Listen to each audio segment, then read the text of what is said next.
Assalamualaikum warahmatullahi wabarakatuh. Selamat siang pemirsa setia TVRI Jambi dimanapun Anda berada. Senang rasanya saya Septinita dapat kembali menjumpai Anda dalam program Kabar Jambi edisi Rabu 10 Mei 2023. Dan Kabar Jambi kali ini pemirsa kita akan membahas sesuatu yang memang cukup berpengaruh untuk peningkatan perekonomian, yakni bagaimana UMKM bergeliat dan bertumbuh untuk membantu perekonomian di Provinsi Jambi. Dan kita akan membahas tema kita yang menarik tentunya pemanfaatan kearifan lokal untuk produk unggulan. Dan saat ini kita sudah menghadirkan narasumber yang luar biasa di studio TVRI Jambi, yakni kita sapa terlebih dahulu. Yang pertama ada Kak Bella Burhan. Halo, selamat siang Kak Bella. Siang. Bagaimana kabarnya siang hari ini Kak?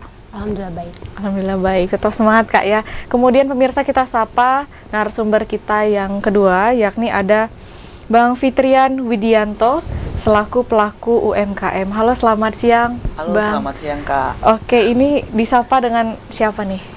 Biasa dipanggil Ian. Biasa dipanggil Iya. Ian, kita panggil Ian ya. Iya, Oke. Bang Ian, bagaimana kabarnya siang hari ini? Alhamdulillah baik Kak. Baik, perjalanannya ke sini gimana? Lancar, mulus. Oke. Dan pemirsa kita juga akan mengundang satu narasumber kita melalui virtual nantinya, dan kita juga akan mengajak pemirsa setia TVRI Jambi di rumah untuk bergabung bersama kami yang ingin memberikan masukan maupun pertanyaan kepada narasumber kita di line interaktif 0741 66385 atau di 0811 743 3133. Baik, kita ke Kak Bella nih terlebih dahulu. Kak Bella ini desainer Kak ya. Untuk desainer ini kenapa Kakak tertarik untuk menggeluti atau membidangi desainer ini Kak? Nah, mungkin lebih ke cita-cita awal. Nah, dari dulu tuh kalau ngelihat desainer ya, itu kok seru kayaknya ya. Nah, jadi kebawa akhirnya mengambil sekolah di jurusan yang sama dari SMK, lalu kuliah D3, dilanjutkan dengan S1, terus ambil lagi kelas khusus untuk desainnya. Jadi emang cita-citanya kepengen jadi desainer. Gitu Emang aja. dari awal sudah? Emang dari awal-awal. Oke, kalau untuk dukungan orang tua seperti apa Kak dari awal SMA sampai menekuni saat ini? Kalau dukungan dari orang tua pastinya support banget ya. Mama lah yang sebenarnya mencetuskan kenapa kamu nggak sekolahnya di Tata Busana aja. Itu awalnya dari aku main-main mesin jahit waktu SMP. Mama punya kain, aku potong-potong, dijahit. Terus mama bilang ya udah nanti sekolahnya di SMK aja jurusan Tata Busana. Nah, dari situ mulainya aku akhirnya terjun di dunia Tata Busana. Nah, ini menarik sekali. Nah, untuk desain ini Kak, banyak sekali kan orang belum tahu Kak, untuk desainer ini memang mendesain saja atau memang sampai menjahit? Sebaiknya kalau seorang desainer itu bisa ya mengerti, karena kan kita membuat sebuah desain pasti kan harus tahu bagaimana cara menyelesaikan busana ini. Kalau kita lempar langsung ke penjahit, takutnya nanti nggak mengerti, mereka bingung kan, pasti tanyanya ke kita lagi. Nah, seperti hal-hal yang seperti itu sebenarnya seorang desainer itu wajib tahu gimana caranya. Tapi di zaman sekarang ini kayaknya nggak semua desainer bisa menjahit. Tapi alangkah baiknya kita itu paham bagaimana cara membuat polanya, menjahitnya, supaya kalau ada kendala-kendala di teknis kita bisa membantu menyelesaikan permasalahan kayak gitu. Berarti memang lebih baik dianjurkan bisa sampai menjahit Kak ya. Iya. Nah, kalau untuk desain ini Kak, apakah perlu seperti memang manual saja atau memang pakai aplikasi? Seperti apa Kak? Kalau saat ini desain itu udah sampai ke digital, sampai pola pun sekarang sudah ada yang pola digital. Jadi bisa manual dan bisa juga digital. Seperti itu. Kita kembali ke Bang Ian. Bang Ian saat ini menekuni UMKM, produknya lebih kemana nih Bang? Ini lebih ke ecoprint Kak. Ke ecoprint Iya. ya, ke ecoprint. Nah, kenapa lebih tertarik ke UMKM untuk ecoprint ini Bang? Karena sejak kecil emang sudah hobi tentang peduli lingkungan Kak. Jadi selain membuka usaha ecoprint, kita juga di rumah dan di lingkungan masyarakat, khususnya di Kota Jambi dan di Provinsi Jambi, kami membuka suatu komunitas yang peduli lingkungan. Nah, salah satu produk yang saya lakukan, inisiasi yang saya lakukan adalah ecoprint. Sekalian membantu teman-teman dan memasarkannya juga untuk kegiatan-kegiatan yang ada di kota ataupun provinsi dan nasional, gitu Kak. Oke. Oke, kalau untuk bahan bakunya ini sulit nggak didapatkan? Dari apa saja biasanya ekoprint ini? Nah, kalau untuk bahan baku pembuatan ekoprint, yang pastinya itu kita menggunakan kain Kak, dasar. Bisa dipakai kain katun, bisa dipakai kain premis, dan kain-kain lainnya. Yang misalkan kita mau agak mahal itu kain sutra lagi gitu. Cuman kalau untuk bahan baku pembuatan motif ekoprintnya, kita memanfaatkan pewarna alam, kemudian juga daun-daunan lokal yang ada di sekitar kita Kak, gitu. Kalau untuk warna alam ini biasanya dari mana saja? Kita bisa ada mengambil dari daun mangga, dari pinang, dari kayu cesang, kemudian juga ada akar merambat, dan lain-lainnya yang ada di sekitar. Untuk di sekitar daerah rumah saya itu masih hijau Kak, di daerah Kenali Asam Atas. Oke, berarti kalau memang menggunakan produk dari alam itu diekstraksi atau seperti apa? Nah, kita menggunakan produk dari alam, daun-daunan dan pewarna itu kita ada dua teknik. Yang pertama itu teknik ketok, yang kedua itu teknik kukus. Nah, atau teknik steam. Nah, kalau teknik kukus dan steam ini biasanya kita menggunakan pewarnanya itu cairan airnya yang kita rendam seperti membatik seperti biasa Kak. Akan tapi bahan baku yang kita gunakan itu daun. Nah, yang pertama itu tadi ada di pencelupan, yang kedua itu ada teknik mordanting, yang ketiga itu ada teknik fiksasi. Untuk pembuatan ada 3 teknik. Kalau untuk ekoprint. Berarti kalau untuk ini, untuk memulai usaha ini memang sendiri atau sudah ada bentukan tim? Nah, untuk awal mulanya ini sebenarnya emang sudah belajar ekoprint itu dari YouTube. Sudah Dari belajar, YouTube iya aja? Kak, dari tahun 2019. Kemudian kita penerapan belajarnya karena kita untuk pembuatan ekoprint ini kita harus bisa melihat daun-daun mana yang memiliki tanin, daun-daun mana yang bisa kita pakai di daerah lingkungan kita. Karena tidak semua daun yang bisa kita gunakan Kak. Di 2019, 2020 dan 2021 itu masih masa-masa proses, masa-masa pembuatan, dan itu emang pure belajar sendiri Kak, karena emang hobi tentang alam, dan juga setelah belajar ilmunya kami terapkan lagi ke komunitas gitu, jadi bisa lebih bermanfaat lagi. Oke, dan di sini tadi juga untuk lebih memilih bidang ini, kenapa lebih memilih kayak memang pengen yang di alam, padahal kan banyak sekali kan yang bisa kita gunakan pewarna-pewarna yang lain. Nah, kalau kita lihat nih kan zaman sekarang tuh sudah mulai canggih ya Kak ya, dan pewarna-pewarna kimia itu sudah banyak.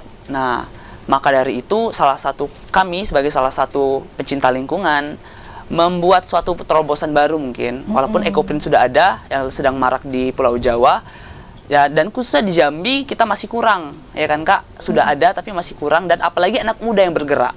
Dan biasanya juga kan ibu-ibu ataupun juga bapak yang lebih menekuni tentang membatik dan pewarna lainnya. Maka dari itu kami dari Jalangso, brandnya Jalangso, lebih mengutamakan pewarna alam yang ada di sekitar, dan juga mengembangkan untuk anak mudanya juga. Jadi emang di anggota kami Kak itu anak muda semua. Oke, berarti ini memang memanfaatkan segala sesuatu dari alam supaya lebih ramah lingkungan ya. Ramah lingkungan tentunya Oke, Kak. menarik sekali. Kita kembali ke Kak Bella. Kak Bella, kalau untuk selama menjalani desain ini, apakah Kakak ada memang menemui kendala-kendala Kak dari Kakak awal sampai sekarang? Kalau kendala sih nggak ada ya, cuman mungkin ke bahan baku. Bahan baku. Kalau kita kan bersaingnya sama Jawa, udah pasti kalau batik itu namanya Jawa yang paling terkenal dengan harga murah, produk juga bagus kayak gitu. Bener, Kak. Kalau di Jambi kan masih agak mahal, nah itu sih yang masih terkendala. Mungkin kita kalau orang jual harganya miring, kita nggak bisa miring-miring banget, karena ya tadi bahan bakunya itu di sini harganya lumayan gitu. Apalagi kalau kita pakai bahan-bahan yang memang premium gitu. Contohnya yang seperti saya pakai ini kan bahannya yang sutra. Katun sutra itu harganya aja 1 meternya udah lumayan, belum lagi kita produksi menjadi sebuah busana makin lagi mahal. Nah kayak gitu. Oke, ini yang dipakai ini motif apa nih Kak? Kalau yang ini kebetulan motif melati. Oh, motif melati Kak, motif ya. batik Jambi asli, melati namanya. Oke, ini dicap atau di print Kak? Kalau ini cap sih. Oh, dicap Iya, Kak ya. Ada dicap. perbedaan batik cap sama batik print itu mungkin? Kalau batik print sendiri kan bisa dibilang bukan batik ya, karena Oke. prosesnya aja sudah berbeda. Kalau cap itu masih kita bisa bilang batik karena dia masih pakai malam, Oke. masih dicap pakai malam, jadi beda. Oke, kalau untuk bahan baku Kak, tadi disebutkan sulit untuk mendapatkan bahan baku. Biasanya didapatkan dari mana Kak? Dari Pulau Jawa atau memang dari Jambi? Kebetulan saya kan cuma desainer bukan pembatik ya, atau bukan pengrajin batik. Nah, mungkin yang terkendala mendapatkan produk bahan utama yang pasti pengrajin batik. Cuma kan pengaruhnya ke kita, Betul, bahannya jadi mahal seperti itu.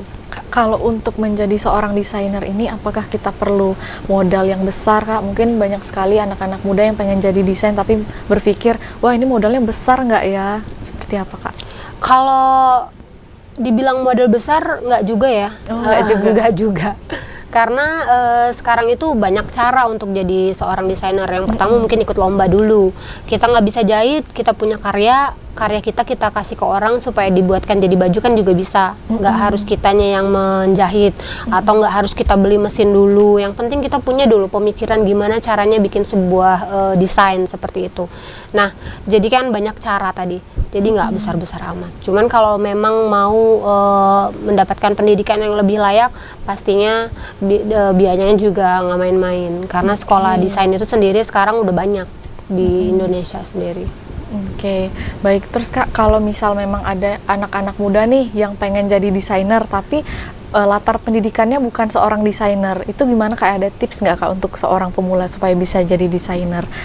Memang apakah harus belajar melalui internet saja, atau memang harus kursus, atau seperti apa Kak?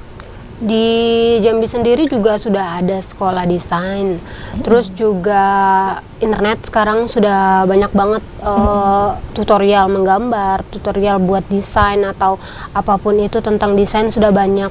Tapi kalau kita sendiri, kalau saya sendiri ya menyarankan ya kita punya ide, kita disalurkan. Misalnya ada lomba-lomba, ikut aja. Ikut lomba Kak ya, jadi ikut fokus lomba. ke ikut lomba dan jangan juga lupa untuk latihan Kak ya. Ya, berlatih. Oke, kalau untuk omset Kak, biasanya omset seorang desainer ini apakah fluktuatif, apakah meningkat terus Kak? Tergantung ya. Kadang kayak seperti kemarin waktu zaman pandemi itu, yang ada orang yang turun kita naik. Jadi nggak bisa dibilang naik terus atau turun terus ya, tergantung masanya aja.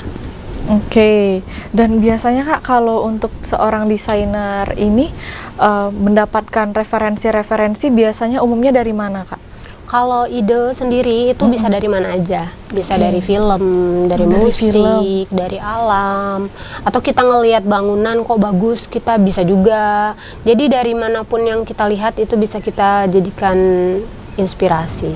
Oke, kita kembali ke Bang Ian. Bang Ian ini kan usaha ekoprint Bang ya. Iya. Kalau untuk desainnya sendiri Bang, ini biasanya dari mana nih Bang? Kalau untuk Referensinya? desain, itu desain sendiri juga sih Kak. Karena emang dari kecil emang hobi desain-desain juga. Dari mana tadi Bang?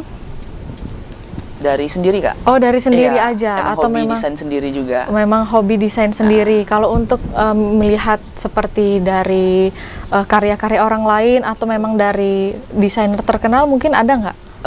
Kalau untuk ekoprint mungkin kita lebih belajar dari ini Kak ya, dari media sosial karena Oh, kan media kalau di sosial. Jawa ekoprint itu sudah berkembang. Nah, jadi emang melihat referensi proses pembuatan ataupun juga pewarnaannya yang ada di daerah sana dan kita kolaborasikan dengan yang ada di Jambi. Dan kalau untuk desainnya mungkin itu masih hobi desain juga Kak, soalnya juga pernah ikut lomba desain juga itu waktu 2017. Jadi Oke. emang walaupun jiwanya bukan ke desain tapi pernah ikut lomba desain, setidaknya tuh ada unsur seni di bidang desain itu sudah masuk gitu. Oh, sudah masuk ya, nggak Iya. apa-apa, ikut lomba tapi memang belum ada menekuni desain Iya, tadi. bener Kak. Oke, keren sekali ya, mentalnya bagus sekali ya. Dan pemirsa, kita akan membahas tema kita lebih lengkap lagi usai jeda pariwara berikut. Tetaplah di Apa Kabar Jambi.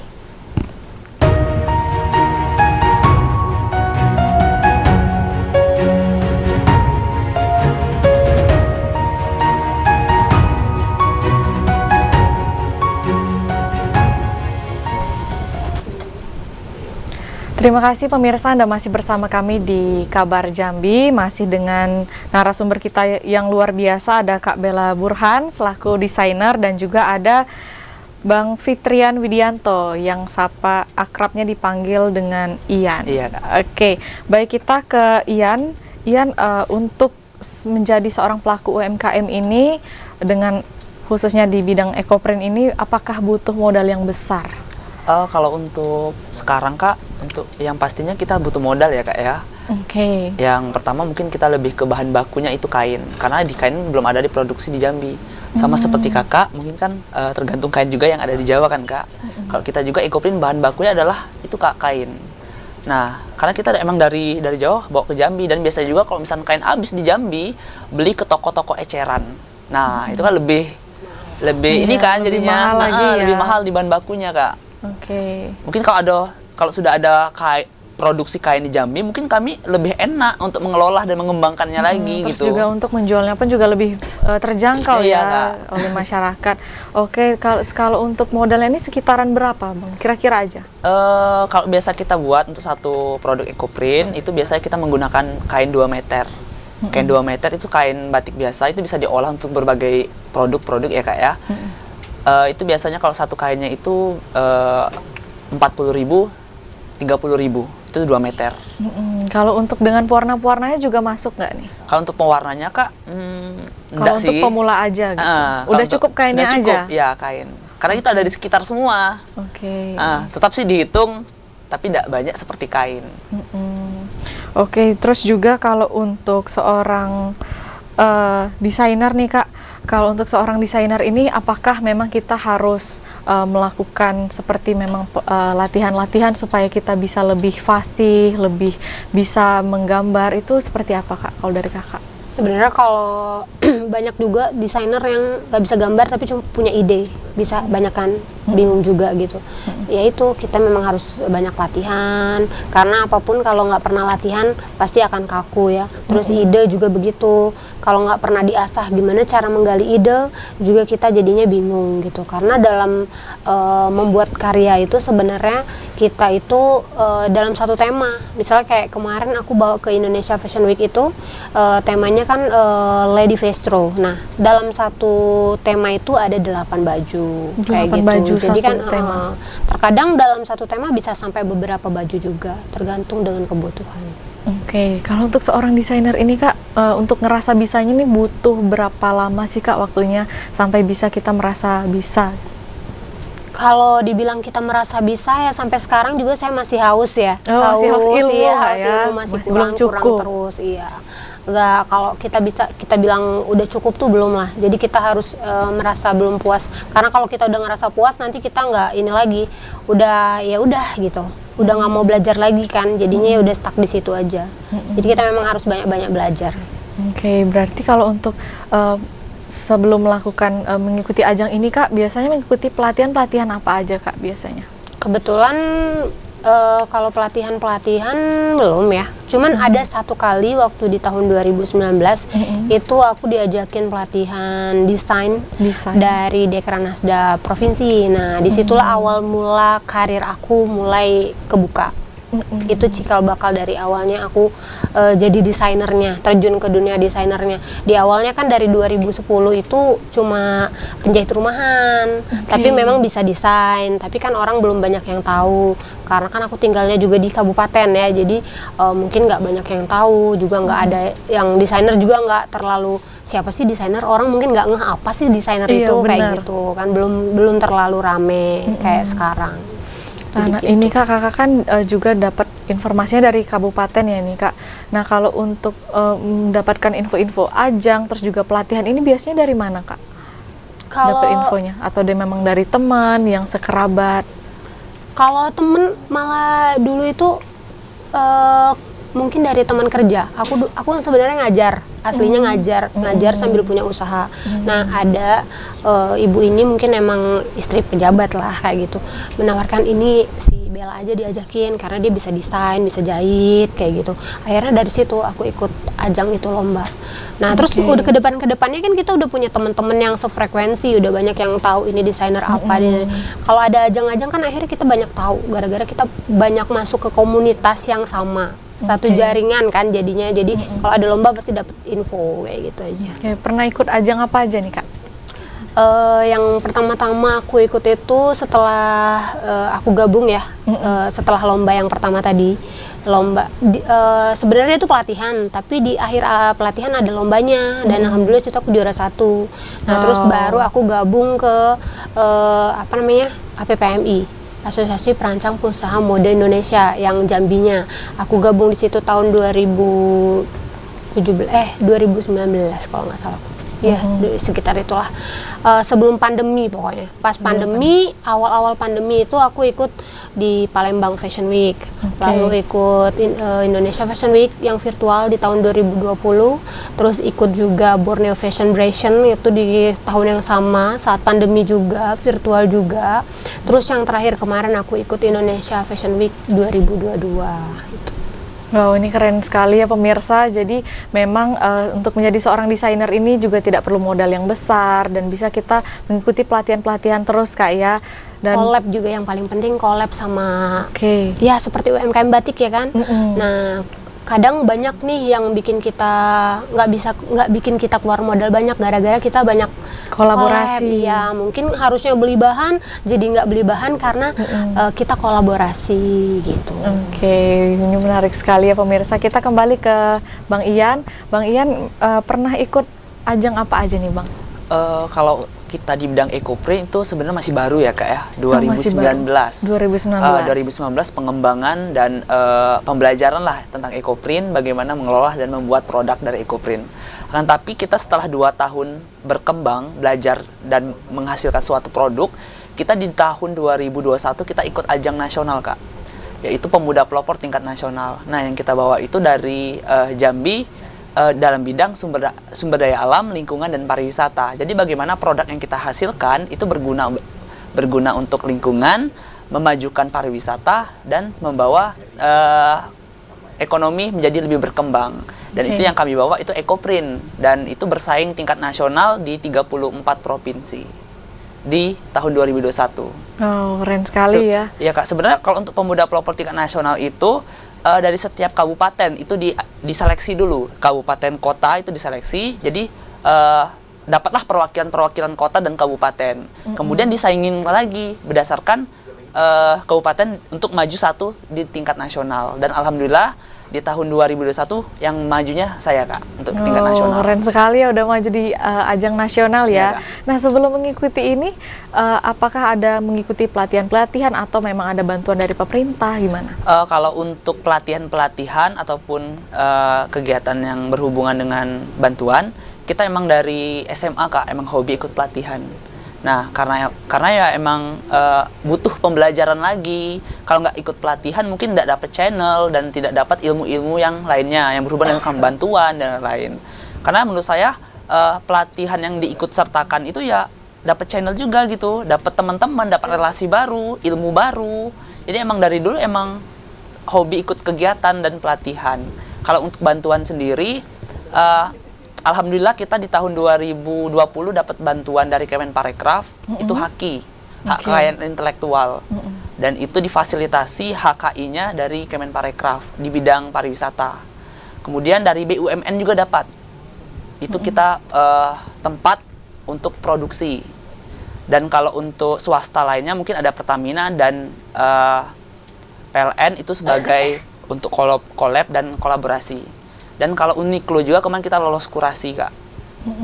Dan untuk baru ini tanggal 3 sampai 7 kemarin kita baru pulang juga dari Jakarta, itu 4 harian. Itu di acara Asoka Young Changemaker. Bagaimana seorang pemuda menjadi agen perubahan untuk di sekitar. Dan itu masuk 10 besar nasional Kak, Jang Langsonya. Keren sekali ya. Berarti ini sangat terbantu sekali ya, mengikuti ajang-ajang dan juga ada mengikuti pelatihan-pelatihan. Nah, Kak, kalau untuk seorang pelaku UMKM ini untuk omsetnya sendiri apakah terus naik atau fluktuatif gimana? Kalau untuk sekarang, mungkin kalau untuk omset kita masih mengembangkan ya Kak ya, karena masih baru juga dan masih belajar untuk membuat produk, konsisten dengan produk, membuat karya. Tetap misalkan ada orderan ataupun ada pameran yang mereka ingin membeli, tetap kita supply dan kita bisa request juga gitu. Oke, ini mungkin bisa ditunjukkan produk apa saja nih yang dari Ecoprint? Kalau untuk Bisa Ecoprint kita ditunjukkan, Bang? ada figura Kak ya. Oke. Ini figura ini sisa dari kain percanya Kak. Ini sisa dari kain percanya dan ini sisa dari produk-produk pembuatan baju, pembuatan lainnya, home decor yang lainnya. Jadi emang kita kolaborasikan jadi figura. Figura kita juga sudah ada di Uniqlo Kak di Jamtos. Dan kemarin lulus kurasi juga untuk figura. Oke. Selanjutnya ini produk apa aja? Itu ada produk home decor, itu ada taplak meja, kemudian juga ada sarung bantal. Ini sebagian yang kita bawa Kak, karena beberapa juga kita bawa untuk ikut pameran kan. Oke. Jadi emang dapat telepon juga baru juga, jadi belum ada persiapan. Oke, kalau untuk produknya sendiri ini bagaimana strategi pemasarannya Bang Ian? Kalau untuk pemasarannya kita mungkin dari media sosial Kak. Nah, karena media sosial kan zaman sekarang kan lagi naik-naiknya nih media sosial nih. Nah, kemudian juga kita buat upload TikTok, video-video tentang pembuatan proses Ecoprintnya. Kemudian juga kita ikut-ikut bazar, kegiatan semakin lama kita ikut serta kan, nama kita terdengar nih di banyak orang nih. Dari situlah sebenarnya untuk promosi dari Ecoprintnya. Oke, baik. Kalau untuk seorang desainer, untuk strategi pemasarannya seperti apa Kak ya? Tapi kita tahan dulu Kak, usai jeda pariwara berikut ini, tetaplah di Kabar Jambi.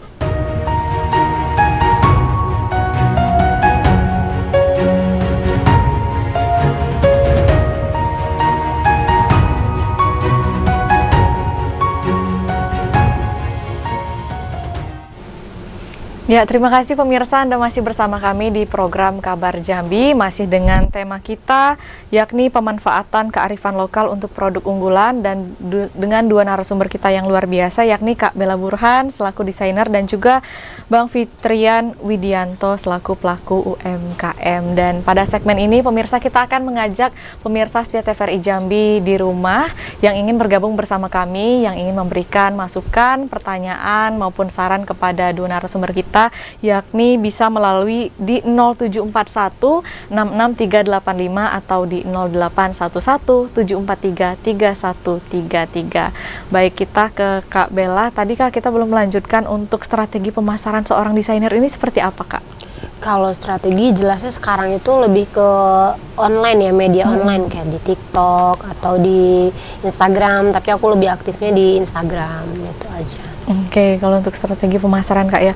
Terus juga Kak untuk bagaimana sih Kak cara untuk meningkatkan strategi supaya masyarakat generasi muda itu lebih memilih produk lokal Kak? Karena kan kita bersaing juga Kak dengan produk luar negeri. Menurut Kakak seperti apa? Mungkin desainnya ya, dari desainnya kita kalau mungkin dulu kenapa batik itu kurang diminati, mungkin ya desainnya begitu-gitu aja kayak blus atau cuman dibuat apa namanya kemeja. Nah sekarang kita buatlah desain yang lebih menarik, mungkin kalau mau ke kantor nggak cuma lagi pakai kemeja, bisa pakai blazer seperti yang saya pakai kayak gini kan, jauh lebih ada unsur etniknya tapi tetap chic gitu, tetap bagus. Oke. Jadi lebih masuk lah ke pasaran kalangan muda sekarang. Kak, kalau untuk strategi pemasaran kan tadi melalui media sosial Kak ya.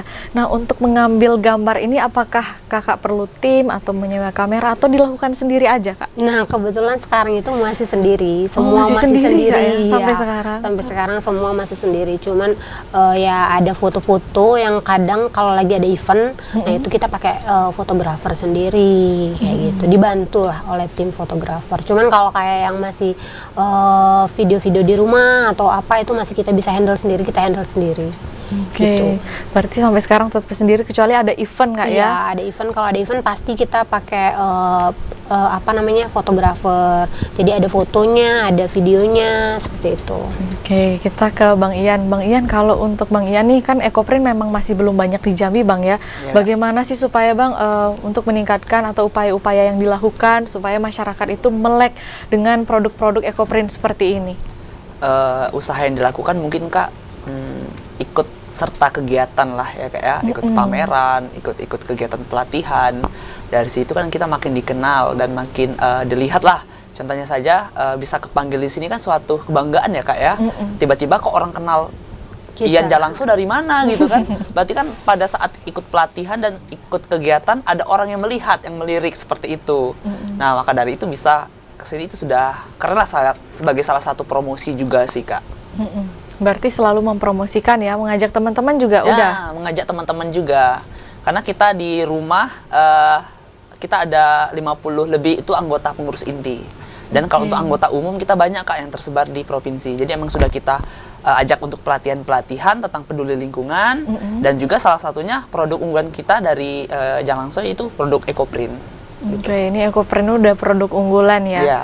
Oke, baik kalau untuk misal memang pemasaran ini kan butuh gambar nih seperti dengan Kak Bella tadi masih dilakukan sendiri. Kalau untuk Bang Ian sendiri untuk mempromosikan EcoPrint ini seperti apa? Apakah memang dibutuhkan teknik khusus, memang seperti atau menyewa fotografer, studio atau seperti apa? Kalau untuk kita teknik khusus seperti enggak sih Kak. Kita lebih ke pribadi juga sama kayak seperti Kakak, lebih ke fotografer foto sendiri ya kan. Menggunakan handphone aja cukup? Iya, menggunakan handphone. Tapi untuk kegiatan-kegiatan besar kayak bazar ataupun kegiatan kita pameran yang butuh arus lebih wow lagi itu kita pakai kamera juga tetap.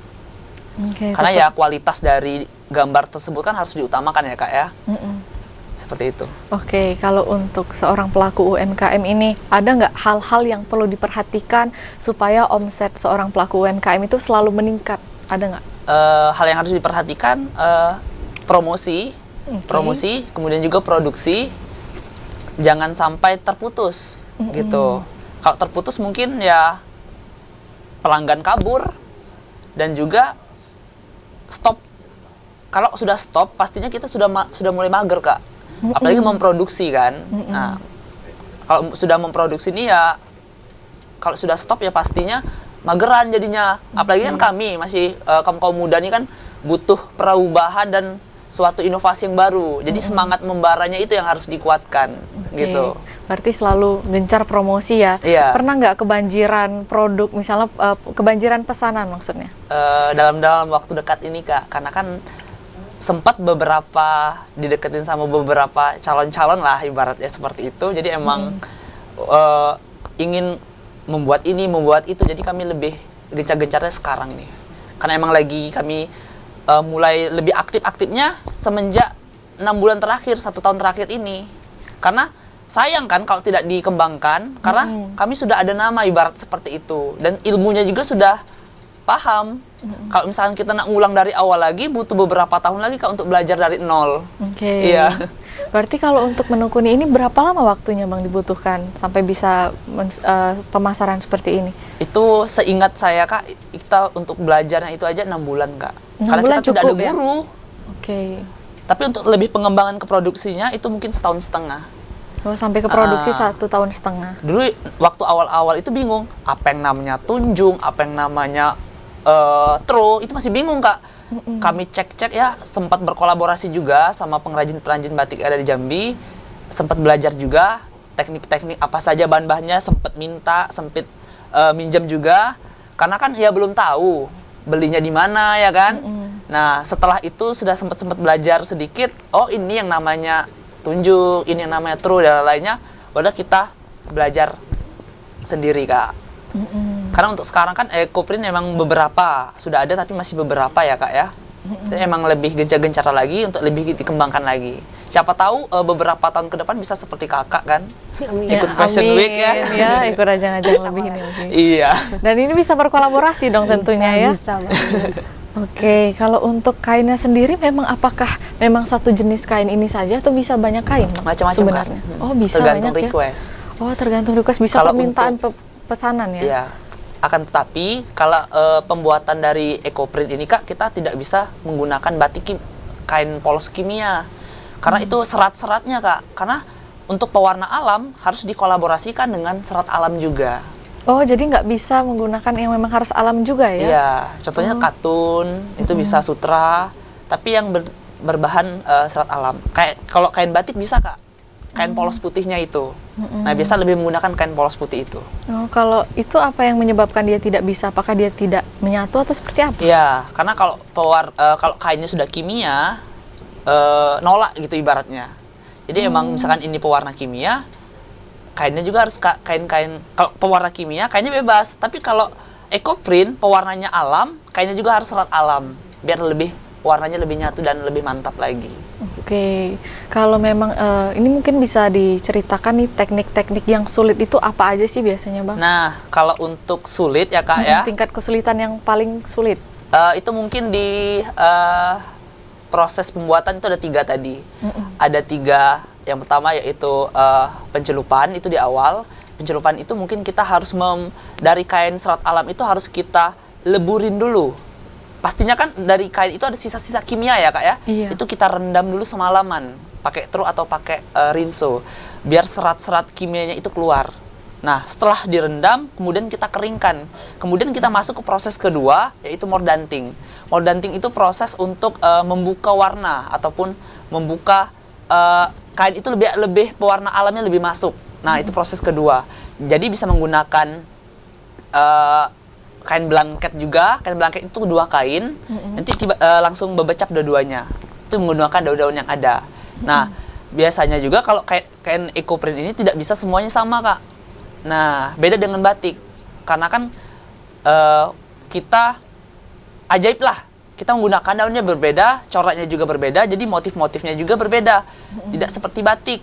Kalau batik, misalkan motif satu, kita ingin motif satunya lagi pasti bisa. Tapi kalau ecoprint nggak bisa. Kemudian proses ketiga itu fiksasi. Fiksasi itu penguat warna atau pengikat warna, biar warnanya tidak luntur. Gitu.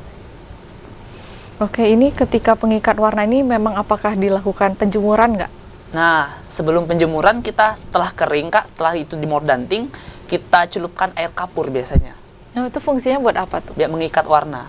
Oh, Warnanya misal warnanya misal kita ingin daun mangga. Biasa daun mangga itu menjadi warna coklat tua, coklat muda. Akan tapi kalau kita celupkan pakai tunjung, pakai kapur, itu warnanya bisa lebih kental, bisa lebih, misal kita ingin lebih pudar ataupun lebih soft-soft gitu, kita pakai kapur. Agak lebih gelap, kita pakai tunjung. Jadi pewarnaannya lebih diatur bisa di situ. Oke, jadi ini tingkat yang paling sulit ya pada proses ini. Kalau untuk misalnya di pemasaran nggak ada masalah berarti ya? Kalau untuk pemasaran kita masih mengembangkan Kak, mengembangkan dan berupaya untuk maju terus, jangan sampai stuck di tempat. Oke, pernah dapat kontra nggak dari teman-teman? Ih, apaan sih? Ini nggak akan maju atau apa gitu? Pernah nggak dapat dari teman-teman? Banyak. Sering ya? Iya, Bagaimana sering menyikapinya?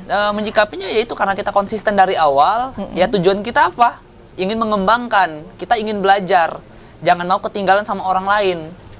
Di saat kita ingin belajar kan pasti banyak tuh orang-orang yang mengecam, yang ini, yang itu, banyak itu kan. Tetap kita fokus, walaupun kita masih baru, walaupun kita masih berproses, setidaknya kita konsisten dulu. Karena kalau tidak konsisten kan pastinya tidak maju. Dan harus kuat mental sih sebenarnya. Iya, harus kuat Apalagi mental. di saat zaman sekarang ini sedang lagi naik daunnya fashionnya Kak ya, kita harus lebih semangat lagi gitu. Jangan mau kalah dengan teman-teman ataupun kakak-kakak yang hebat. Jangan ngedown ibaratnya seperti itu, tapi lebih bersemangat lagi biar lebih bisa naik lagi gitu. Oke, ini juga nih pengen nanya sama Kak Bella nih. Kak Bella kan memang sudah menekuni bidang desain ini udah lama Kak ya, dari SMK sampai ke mengikuti pendidikan jenjang tingginya. Nah, ini juga dapat kontra nggak sih Kak dari teman-teman? Ih, apaan sih sosokan, atau misalnya ini bisa nggak sih tercapai gitu dari teman-teman? Kalau dari teman-teman rata-rata ini ya lebih ke support aja sih. Oh, banyak yang Nggak support, Kak. sih Berarti kayak nggak ada. yang mengecam seperti itu atau bilang kita jelek kayak gitu ya, enggak sih. Lebih ke dukung aja. Berarti semua dari kerabat, keluarga semuanya menyupport Mendukung Kak ya, aja, mendukung. Oke, kalau untuk desainer nih Kak, seorang desainer gimana sih Kak cara ngajak teman-teman supaya melek? Kalau desainer ini juga kan nggak banyak nih Kak, semua orang masih fokus sama bidang akademik aja, nggak terlalu fokus sama desainer. Gimana sih cara ngajak supaya desainer ini merupakan yang bisa kita tekuni, bisa menjadi sukses juga gitu? Nah, kalau di aku sendiri ya, kebetulan karena aku lebih ke dunia pendidikan, itu lebih masuknya ke siswa-siswa. Jadi ngomongnya kalau kita sekolah di tata busana ini bukan berarti kita ini akan jadi tukang jahit loh. Iya, benar. tata busana itu banyak sekali yang bisa kita kerjakan. Mulai dari penjahit sendiri, lalu ada fashion stylist, ada fashion designer, fashion merchandiser, wardrobe dan lain-lain. Jadi banyak banget usaha yang bisa kita lakukan selain menjadi seorang penjahit. Jadi lebih ke situ aja, memberi pencerahan lah gitu. Mungkin bisa dijelaskan Kak tadi jenis fashion mungkin supaya pemirsa di rumah tahu Kak. Yang mana?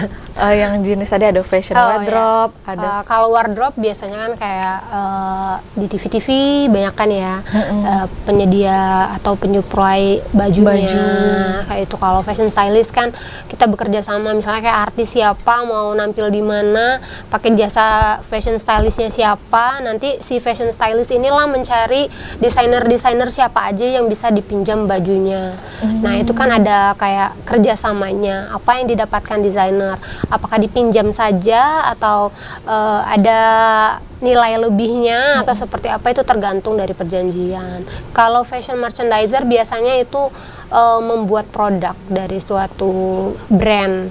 Kayak dulu aku juga pernah kerja sebelum di Jambi, sebenarnya 2010 itu aku pernah masuk juga di Jogja dulu, tapi ya jadi fashion merchandiser di sebuah perusahaan fashion di Jogja.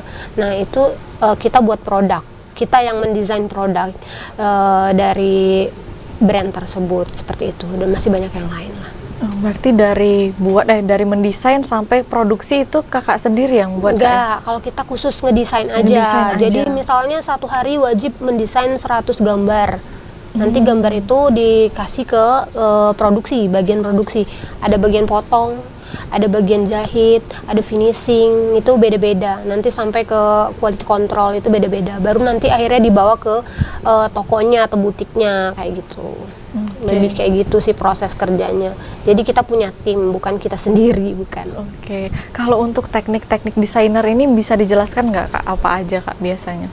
Kalau biasanya kita mulai dari mencari inspirasi ya. Inspirasinya apa, dari mana, terus nanti dipecah lagi kita buat mood boardnya. Di dalam mood board itu ada ide, ada style yang mau kita gunakan nanti apa, terus warnanya itu apa sih nanti. Di situ dijabarkan semua, baru kita membuat beberapa gambar yang cocok nih untuk desain kita ini, seperti itu.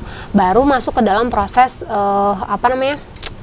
produksi, dipotong, dijahit, finishing dan controlling, gitu aja. Oke, berarti kalau untuk penentuan warna juga ada ditentukan Kak ya, nggak bisa sembarang Kak ya? Iya, kalau biasanya itu ada di dalam mood board itu, nah warna itulah yang kita pakai selama misalnya 1 tahun atau berapa, tergantung si mood board ini mau kita pakai berapa lama. Tapi biasanya itu satu mood board itu bisa kita pakai dalam 1 tahun. Jadi koleksi kita 1 tahun ya modelnya begitu aja, gitu-gitu aja. Terus warnanya, terus cuma pengembangan aja. Mungkin yang ini di mix sama ini sama ini, jadinya kan jadi banyak koleksinya. Dari yang 10 mungkin bisa jadi 20, 30 dan masih banyak, gitu aja. Oke, kalau untuk desainer ini memang kalau setiap tahunnya apakah berubah Kak? Atau memang satu desain itu bisa dipakai selama 1 tahun? Kalau untuk desain sendiri, desain itu kan dalam 1 tahun pasti ada perbedaan. Ada trennya, trend fashionnya. Kita ada trend forecasting namanya ya. Kalau di trend forecasting itu ada misalnya desain apa nih yang bakal ngehits di tahun ini. Bahkan di tahun sebelumnya kita udah belajar, misalnya di tahun 2024 nih nanti warnanya apa, terus garisannya bagaimana, tren sepatunya nanti seperti apa, ya gitu-gitu nanti akan ada masuk di sebelum kita membuat produksi desain, gitu. Oke pemirsa, jangan kemana-mana, usai jeda pariwara berikut ini tetaplah di Kabar Jambi.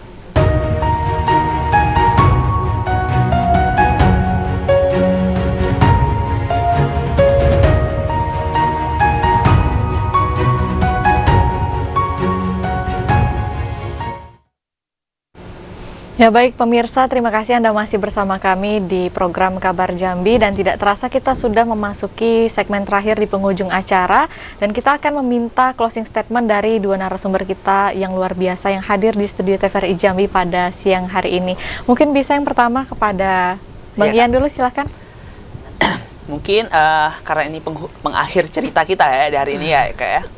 mungkin pesan dan harapan untuk kedepannya dari saya sendiri, mungkin pesannya yang pertama untuk anak-anak muda khususnya Kota Jambi dan Provinsi Jambi, mari kita lebih aktif lagi berkegiatan, berkreativitas, karena zaman sekarang kita lihat kan banyak kegiatan-kegiatan yang negatif tuh. Nah, maka dari itu kita sebagai anak muda khususnya harus bisa menjadi pelopor dan pembaharu untuk kegiatan-kegiatan dan kegiatan positif yang ada di Jambi khususnya. Kenapa? Kalau bukan kita kan siapa lagi yang merubah dan mengangkat diri kita sendiri, keluarga dan daerah kita. Dan harapan kedepannya semoga untuk anak muda Jambi bisa lebih semangat lagi, ikuti kegiatan-kegiatan positif karena di Jambi sudah banyak. Dan harapan untuk pemerintah, mungkin pemerintah harus lebih semangat juga seperti kami agar bisa lebih membangkitkan semangat anak muda Jambi. Mungkin itu saja Kak pesan dan harapan kedepannya untuk kita semua. Oke, baik. Selanjutnya mungkin dari Kak Bella, silakan Kak Bella. Apa tadi pesan ya? Iya. Ya kalau Pesan untuk dan harapannya. untuk pesan dan harapan, kalau pesan-pesannya untuk mungkin warga Jambi, gimana caranya kita untuk mencintai produk kalau nggak kita pakai sendiri ya. Kalau misalnya masih pakai batik Jambi tapi printing, nah itu namanya bukan mencintai produk. Nah, lebih ke yuk kita pakai yang asli. Karena selain membantu dari UMKM, kita juga menjaga budaya dari bangsa kita atau daerah kita, Jambi khususnya. Terus kalau untuk pemerintah, mungkin harapannya nanti lebih membantu kita, para UMKM atau pelaku industri kreatif ini untuk lebih berkembang ke depannya. Terus juga pelatihan mungkin lebih tepat sasaran. Jangan cuma kayak ada pelatihan apa yang ikut siapa, jadi nggak masuk. Maksudnya benar-benar dipilih siapa yang harus dilatih, tepat sasaran atau tidak. Terus harapan untuk karir ke depannya mungkin lebih berkembang daripada sekarang, mungkin bisa lebih go internasional suatu saat nanti, itu harapan saya sih. Oke, amin. Ya pemirsa, semoga dengan adanya tayangan ini dapat mengedukasi dan juga memotivasi masyarakat khususnya generasi muda dengan menggunakan kearifan lokal untuk menciptakan sebuah produk agar nantinya bisa menembus pasar nasional hingga internasional. Demikian program Kabar Jambi kali ini, sampai jumpa.